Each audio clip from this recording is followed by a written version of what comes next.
Every morning is an opportunity to connect with Jesus. Whether you're looking to get started or looking to grow more, DDPC is for you. Join us as we connect with Jesus together.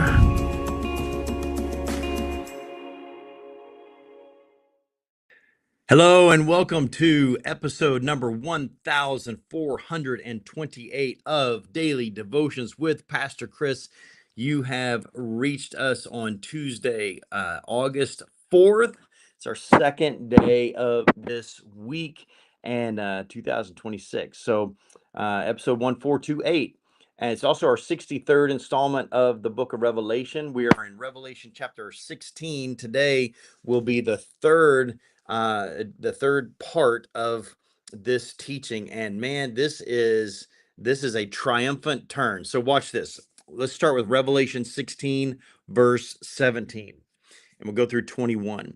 It says the seventh angel, remember we got the seven angels pouring out the seven bowls. We've read the first six.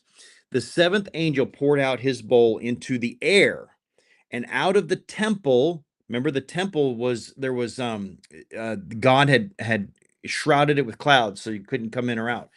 And out of the temple came a loud voice from the throne saying, "It is done."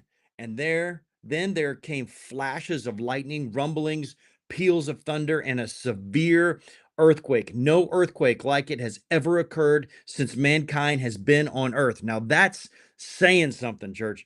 No, and then it goes on, no earthquake has ever, like it has ever occurred since mankind has been on earth. So tremendous was the quake. The great city split into three parts, and the cities of the nations collapsed.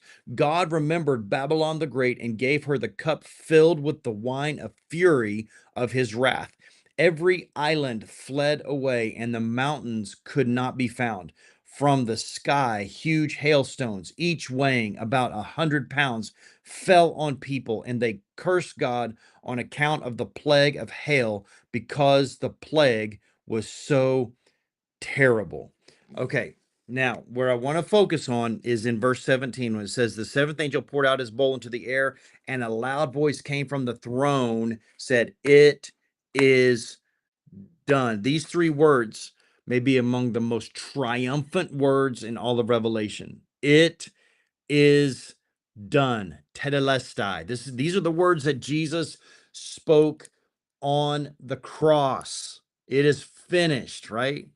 Not, he doesn't say here, and so it begins. He doesn't say we're almost finished. He says done. Now, there's two great declarations, as I mentioned. One is Jesus and Calvary, it is finished, and that completed redemption. Now we're completing revelation. It is done. And so God completes judgment. The cross, when Jesus said tetelestai from the cross, he was dealing with the penalty of sin. The bowls remove the presence of sin from the earth. It's like a giant Brillo pad just scrubbing away the filth from this earth. And it's brutal, but it happens. So together they reveal the completeness of salvation in God. Now, John describes this massive earthquake unlike any that has ever existed since humans have been on the earth. It says that cities collapse, mountains disappear, islands completely gone. Everything humanity thought was permanent is shaken at its foundations. Why? Because only one kingdom is truly unshakable. Hebrews chapter 12, verse 28 says this: we are receiving a kingdom that cannot be shaken. So our hope has never rested in earthly kingdoms. Our citizenship is in heaven. So when everything temporary falls away, which interestingly, the entire world is temporary, because it is going to all fall away, Christ's kingdom remains steadfast. John briefly tells us that God remembers Babylon. Now, this doesn't mean that like he emotionally and sentimentally remembered something that he had forgotten. No, he remembers what Babylon did. right? For centuries, Babylon has symbolized humanity's organized rebellion against God.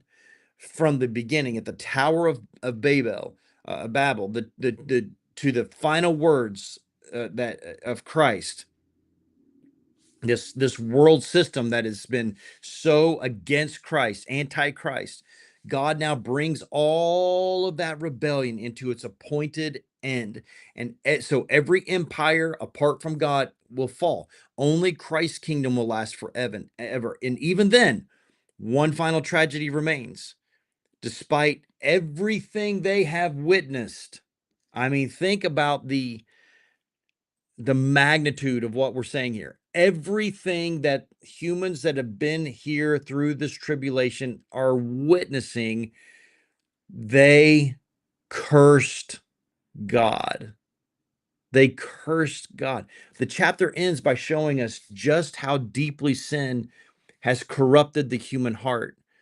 It also magnifies the greatness of God's grace. Anyone who comes to Christ today never has to experience this final judgment. Jesus has absorbed it on the cross. This chapter reminds us that history is moving toward a destination. The world is not spiraling endlessly into nothingness. God has an ending already planned out. That means our hope is not found in political systems and government or financial markets or military strength or human achievement.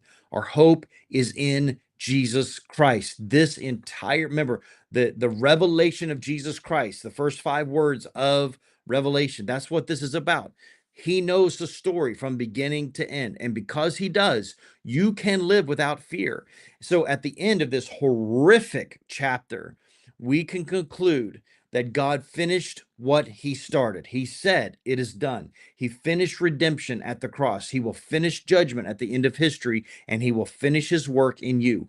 The God who called you is faithful. He will not abandon you halfway through your journey. The day is coming when every enemy of God will be removed, every tear will be wiped away, every promise will be fulfilled, and every follower of Jesus will stand safely in his everlasting kingdom. But until then, you got to keep the faith. Keep trusting, watching, and serving, because the one who declared it is finished is the same Lord who will one day declare it is done.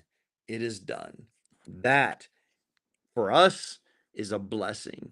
So be encouraged, be strengthened today. Walk in that authority that the one who found you, saved you, set you free, lit your life on fire in all the best ways, cleansed you from all your unrighteousness. He's got your back. He's with you. He loves you, and he's with you to the end. Remain faithful, trust him, obey.